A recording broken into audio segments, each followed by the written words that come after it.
मेरे प्यारे बच्चों, आपका स्वागत है आपके अपने परिवार पिनाकल क्लासेस में। देखिए बाबू, इससे पहले जो हम लोग टॉपिक पढ़ रहे थे अर्थमेटिक प्रोग्रेशन पढ़ रहे थे, जिसमें हम आपको नंबर ऑफ टर्म बताए थे t n equal to a plus n minus one into d. आज जो हम लोग पढ़ने जा रहे हैं उस टर्म का सम क्या होगा, what is the sum of that term S N, है ना। टॉपिक है हमारा sum of N term of AP. देखिए बाबू, sum of N term of AP क्या होता है इसके बारे में समझिए। इसको एस एन से डिनोट करते हैं, s n equal to n by two two a plus n minus one into d. कोई दिक्कत है? जहां एन क्या है, नंबर ऑफ टर्म है, एन क्या है, number of term, a first term और डी क्या है मेरा, कॉमन डिफरेंस। सही बाबू। अब ध्यान से देखिए, इसमें एक फॉर्मूला भी आपको और आएगा। दूसरा फॉर्मूला जो इसका हम आपको समझाने जा रहे हैं, s n equal to n by two a plus l. देखिए ये ए प्लस एल कब यूज होगा, जब आपका एपी फाइनाइट होगा, मींस आपको लास्ट वैल्यू पता होगी, है ना। आपको लास्ट वैल्यू जब पता होगा तो एल का वैल्यू आप वहां से निकाल सकते हैं। एल इक्वल टू है लास्ट टर्म। ये देखिए l equal to last term था आपका। ये आपको कब यूज कीजिएगा, जब एपी आपकी क्या होगी, फाइनाइट एपी होगी। देखिए बाबू, इसके पीछे भी एक छोटी सी कहानी है, ध्यान से समझ लीजिए। ये फॉर्मूला आया कैसे है। एक बच्चा था, छोटा बच्चा था, उसकी मैडम उसको कोई भी सवाल देती थी फट से बना देता था। बोलती थी जाओ तुम ऐड करके लाओ, 1 to 10 को जोड़ा ले आया। एक बार उसकी मैम तंग आ गई, बोली कि मैं तुम्हें वैसा सवाल दूंगी जिसको बनाने में तुम्हें थोड़ा टाइम लग जाएगा। तो उसकी टीचर ने उसको क्या दे दिया, 1 + 2 + 3 + 4 + 5 सो ऑन टू प्लस 100 टर्म का जाओ तुम सब निकाल के लाओ। वो बच्चा काफ़ी तेज बच्चा था, तो उसने दिमाग लगा दिया, उसने ये फार्मूला बना दिया s n equal to n by two a plus l. ठीक है, और क्या दिमाग लगाया, कहाँ तक का सम निकालना है, 100 टाइम्स तक का। तो 100/2, ए की वैल्यू आपकी क्या है, 1 है, और लास्ट टर्म आपका क्या है, 100 है। तो बस इसको काटिए 50 और इंटू 101, जो भी आएगा आंसर आएगा। तो उस बच्चे का नाम जानते क्या था, उस बच्चे का नाम था गॉस। इस फार्मूला को गॉस ने दिया है, याद रखिएगा। किसने दिया है, गॉस ने दिया था। वो एक महान साइंटिस्ट थे और बहुत बड़े मैथमेटिशियन थे, उन्होंने इस फार्मूला को आपको दिया है। अब देखिए बाबू, इस दोनों फार्मूला पे अब हम क्वेश्चंस बनाएंगे। और एक बार फिर समझिए, ये फार्मूला तभी यूज होगा जब एपी फाइनाइट होगी, उसका लास्ट वैल्यू आपको मालूम होगा, तब आप ये फार्मूला लगाएंगे। अदरवाइज ये फार्मूला लगाएंगे जब आपको लास्ट वैल्यू पता नहीं हो। देखिए बाबू, अभी जो पढ़ाए हैं उसी पे एग्जांपल एक समझा रहे हैं आपको, ध्यान से समझिएगा। Find the sum of first 24 term of AP 5, 8, 11, 14 so on to. इसके 24 टर्म का सम क्या होगा, यहां पे लास्ट टर्म नहीं दिया हुआ है, ये चीजें हम ध्यान दीजिएगा।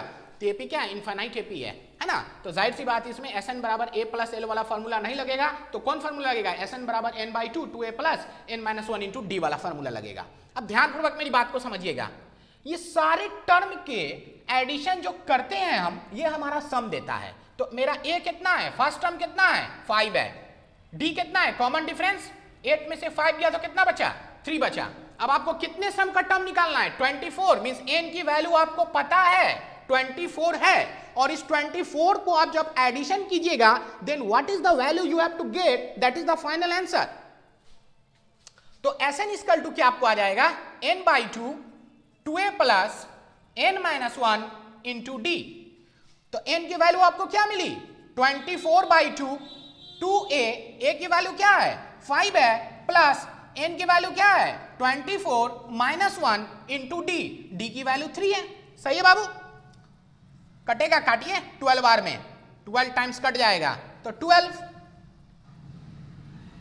ठीक है, क्या आ जाएगा, 5 2 जा 10, और 24 में से 1 गया तो कितना बचा, 23। 23 में 3 से मल्टीप्लाई कीजिए, 3 3 जा 9, 3 2 जा 6। कोई दिक्कत है, देखिए क्या आ जाएगा, 12।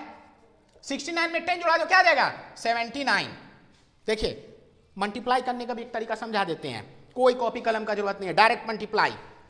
12 को 79 से कर दीजिए डायरेक्ट एकदम, 12 सती 84, 840। अब 12 नमा 108, ऐड कर दीजिए, 8 के 8, 4 के 4, 8 1 जा 9, 948 आएगा। 5 plus 8 plus 11 plus 14 plus so on to plus so on to, कहां तक आएगा 24 टर्म आएगा। तो इस पूरे टर्म का जो सम आएगा कितना आएगा 948 आएगा। This is the final answer. देखिए बाबू एक और एग्जांपल है, सीबीएसई 2006 का है ये। Find the sum 25 plus 28 plus 31 plus so on plus 100, इसका सम क्या होगा। हम इस सब टर्म को जोड़ेंगे 100 टाइम्स तक, 100 तक जोड़ेंगे तो इसका सम क्या आएगा 25 28 31, उसमें फिर आप ऐड कीजिए 3 ऐड कीजिए 3 ऐड कीजिए 3 ऐड कीजिए, क्योंकि सबका कॉमन डिफरेंस 3 आ रहा है, तो उतने नंबर का सम ज्ञात करना ये आसान काम नहीं है, इसलिए इसको फॉर्मूला पे ही हम बना सकते हैं। अब ध्यानपूर्वक आपको एक बात मुझे और समझाना है, ध्यान से समझिएगा। ये आपको पहला टर्म है, ये आपको दूसरा टर्म है, तीसरा टर्म है, इसके बाद चौथा आएगा, इसके बाद पांचवा आएगा। देखिए बाबू, हाँ ये क्या बता रहे थे, यहां पे अगला आएगा, फिर उसके बाद का टर्म आएगा। ध्यान से देखिए, आप इसको फर्स्ट लिख सकते हैं, पहला टर्म, दूसरा टर्म, तीसरा टर्म, उसके बाद चौथा पांचवा छठा सो आएगा। लेकिन यहां पे कितना आएगा ये तो पता ही नहीं है, मींस इसमें n की वैल्यू आपको पता ही नहीं है। तो सबसे पहले आपको क्या करना पड़ेगा, n का वैल्यू ज्ञात करना पड़ेगा। तो आप देखिए वो आपको लास्ट टर्म दिया हुआ है, जिसको आप l से भी लिखते हैं, तो l इक्वल टू 100 है, जिसको आप tn भी बोलते हैं। ठीक है, l लिखिए या tn लिखिए, बोथ आर सेम। अब ध्यानपूर्वक मेरी बात को आप समझिएगा। सबसे पहले आप क्या निकालेगा यहाँ पे tn, tn इक्वल टू क्या होता है a plus n minus 1 into d। a की वैल्यू आपको क्या है, a इक्वल टू कितना आपको आया है 25 आया है, और d इक्वल टू क्या आया है t2 माइनस t1 28 और माइनस 25, तो कितना आ गया 3 आ गया। निकालिए यहाँ पे tn, tn बराबर लिखिए a plus n minus 1 into d. tn की वैल्यू क्या आपको दी हुई है 100 दी हुई है, a की वैल्यू कितनी है 25 प्लस n माइनस 1 और d की वैल्यू क्या है 3 है। ये प्लस इसको उठा के इधर लाइए, 100 minus 25 equal to n minus 1 into 3, कितना आ जाएगा 75 equal to n minus 1 into 3, इसको नीचे भेज दीजिए। 75 by 3 equal to n minus 1, 25 time में कट जाएगा, तो n माइनस 1 इक्वल टू 25, तो n equal to 25 plus 1 equal to 26, means ये 26 टर्म तक यहाँ आएगा 100। ये तो हमको पता चल गया अब, लेकिन इस सब का सम अब हमें निकालना है। नंबर ऑफ टर्म तो आपको पता चल गया कि यहाँ पे अप्रोक्स 26 आ रहा है, एकदम 26 आ गया, लेकिन इसका सम क्या होगा, ये सम अब आपको निकालना है। तो निकालिए sum. Sn equal to n by 2 a plus l। आप पूछिएगा a प्लस l हमने क्यों लिख दिया, क्योंकि हमें लास्ट टर्म मालूम है। ठीक है, हमें n नहीं पता था, लेकिन l की वैल्यू हमें पता है, तो s कहां तक का सम आपको निकालना है। n आपका कितना आ गया है Sn equal to 26 by 2, a कितना आपको आया है 25, और l की वैल्यू कितनी आ गई है 100। कोई दिक्कत है, 13 बार में काट दीजिए, तो Sn इक्वल टू 13 और कितना आ जाएगा 125, 125 में 13 से मल्टीप्लाई कीजिए फटाफट यहाँ पे, 125 इंटू 13 कितना आ जाएगा 25 3 75 आ जाएगा, 3 1 3 आ जाएगा, 1 5 6 5 आ जाएगा, 2 आ जाएगा, 1 आ जाएगा, 5 आ जाएगा, 7 5 12 3 2 5 1 6 1 1625। 1625 is the final answer of that question. देखिए बाबू, सीबीएसई 2013 का क्वेश्चन है ये। Find the sum 18 plus 15 upon 1 by 2 plus 13 plus 1 to minus 14 upon 1 by 9, what is the value of this question. क्या कीजिएगा, सबसे पहले आप क्या दिमाग लगाइएगा, इसमें क्या दिया हुआ है, पहला टर्म तो दिया हुआ है, दूसरा भी दिया हुआ है, तीसरा भी दिया हुआ है, चौथा तो छोड़िए हम जोड़ लेंगे, लेकिन हम कहां तक जोड़ेंगे कि ये आएगा, हमें तो ये पता ही नहीं है, इनकी वैल्यू नहीं पता हमें। ठीक है, अब देखिए बहुत सारा बच्चा है ना कंफ्यूज कर जाता है, कहाँ पे हम कौन फार्मूला लगाएं, Sn equal to n by 2 2a plus कब लगाएं, या Sn बराबर n by 2a plus l कब लगाएं। देखिए जब भी आपको लास्ट टर्म दिया रहा है, लेकिन आपको देखना है कि n की वैल्यू दी हुई है कि नहीं हुई। अगर n की वैल्यू नहीं दी हुई तो आपको तो tn निकालना पड़ेगा, अदरवाइज तो फिर आपको दिक्कत होगा। देखिए यहाँ पे a कितना है 18 है, d कितना है 15 अपॉन 1 बाई 2 माइनस 18 कीजिए, तो 15 टू 30 कितना आ जाएगा 31 बाई 2 और माइनस 18। ठीक है, कितना आ जाएगा 2 इसका एलसीएम आ जाएगा 31 और माइनस 18 टू 36, 36 में से 31 गया तो कितना बचा -5 बाई 2। कोई दिक्कत है बाबू। और लास्ट टर्म भी आपको मालूम है, एल की वैल्यू मालूम है 49 अपॉन 1 बाई 2 कितना आ जाएगा 2 9 18 2 6 8 1 9 99 बाई 2। ठीक है, कोई दिक्कत है, नहीं दिक्कत है।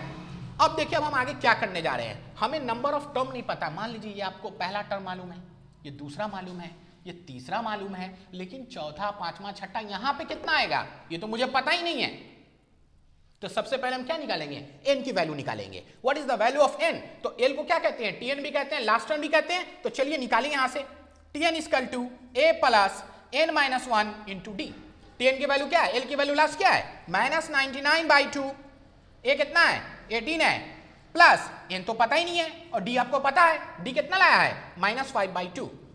करेक्ट है, ध्यान से देखिएगा, माइनस 99/2 इक्वल टू 18 प्लस और माइनस क्या हो जाएगा -5/2 और n माइनस 1। करेक्ट है बाबू, माइनस 99/2, इस कैल्शियम ले लीजिए, 2 आ जाएगा, 18 2 कितना आ जाएगा 36 आ जाएगा, माइनस 2 तो उड़ गया यहां से, क्या आ जाएगा 5 n माइनस 1 आ जाएगा। अब ध्यान पूर्वक देखिएगा, जब दोनों तरफ LHS और RHS दोनों तरफ क्या होता है, सेम होता है नंबर, वो कट जाता है, कोई दिक्कत नहीं है, हटाइए उसको। अब -99 इक्वल टू 36, अब -5n, अब माइनस माइनस क्या होगा 5 होगा। बोलिए इतना बात आपको समझ में आया या नहीं आया, आ गया, ठीक है। अब ध्यान से देखिए, -99 इक्वल टू 36 में 5 जोड़िए कितना आ जाएगा 41 आ जाएगा, और -5n, इसको उठा के इधर लाइए, -99 और -41 इक्वल टू -5n, कितना आ जाएगा 9 1 10, 9 4 13 और 1 14, 140 इक्वल टू -5n। सही है, माइनस माइनस उड़ जाएगा और 140/5 कितने बार में कटेगा, बोलिए 5 2 जा 10 और 5 8 जा 40। ठीक है, तो n इक्वल टू आपको क्या आ गया 28, मींस इतना वैल्यू जो आएगा 1 2 3 4 5 6 7 8 28 तक जो वैल्यू आएगा वो इतना आएगा। ये तो आपको पकड़ा गया। अब आगे इसमें क्या बोल रहा है कि ये सब का सम क्या होगा, इसको अगर हम जोड़ेंगे 18 15/1/2 13 सो ऑन टू वहां तक का जो भी टर्म है, अगर हम उसको जोड़ेंगे तो उसका सम क्या आएगा बाबू। तो देखिए Sn equal to n/2 a plus l। ठीक है, तो बोलिए n की वैल्यू आप कितना लाए हैं 28/2, a की वैल्यू क्या लाए हैं, a कहां गया आपका 18 है, और l की वैल्यू आपको क्या मिली है -99/2 प्लस -99/2। करेक्ट है, कोई दिक्कत, इधर बना दे रहे हैं, इसको काट दीजिए, 14 टाइम्स में कट जाएगा, 14 आ गया, यहां पे 14 लिखिए।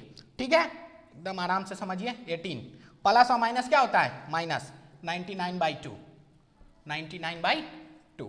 करेक्ट है, आगे देखिए 14 2 आ जाएगा, 18 2 जा 36 और -99। करेक्ट है, 14 36 में से 99 घटाइए, 9 में से 6 गया 3 और 9 में से 3 गया 6, अब बाई 2 कितना आ जाएगा माइनस में आ जाएगा, और 2 7 जा कितना आ जाएगा 14 आ जाएगा। चलिए अब इसको मल्टीप्लाई कर दीजिए, मल्टीप्लाई कीजिएगा तो आपको कितना आ जाएगा 7 3 जा 21, कैरी 2 और 7 6 जा 42, और 42 में 2 जोड़ेगा तो कितना आ जाएगा 44, -441 इसका फाइनल आंसर आ जाएगा। देखिए बाबू, तो -44 में इसका फाइनल आंसर आ गया। अगर आपको कॉपी करना है आप इसको पहले कॉपी कर सकते हैं। ठीक है, और जो भी आपको दिक्कत है आप कमेंट बॉक्स में लिख के हमसे पूछ सकते हैं। ठीक है, और देखो बाबू, इसी प्रकार से हम 2 वीडियो बनाए हैं, उसका लिंक हम डिस्क्रिप्शन में आपको दे देंगे, और आप क्या कीजिएगा उस वीडियो को भी, दोनों वीडियो को देखिएगा और देखने को समझने का प्रयास कीजिएगा। कोई दिक्कत है फिर तो हम हैं ही आपके साथ, है ना। और एपी का और भी जितना प्रॉब्लम है और भी वीडियोस पे बनाएंगे, हम 3-4 वीडियो बनाएंगे और आपको समझाने का प्रयास करेंगे, और आशा करते हैं आपको मेरी वीडियो पसंद आई होगी। मेरे वीडियो को ज़्यादा से ज़्यादा लाइक कीजिए, सब्सक्राइब कीजिए और अपने दोस्तों को शेयर कीजिए। मान लीजिए बहुत सारा बच्चा है जो ट्यूशन के नहीं पढ़ पाता है और उसको प्रॉब्लम है कुछ, तो आप उसको भी दे के, आजकल ऑनलाइन ज़माना है, डिजिटल ज़माना है, उसका उपयोग कीजिए और मेरा वीडियो को लाइक सब्सक्राइब कीजिए। और आपका धन्यवाद बाबू।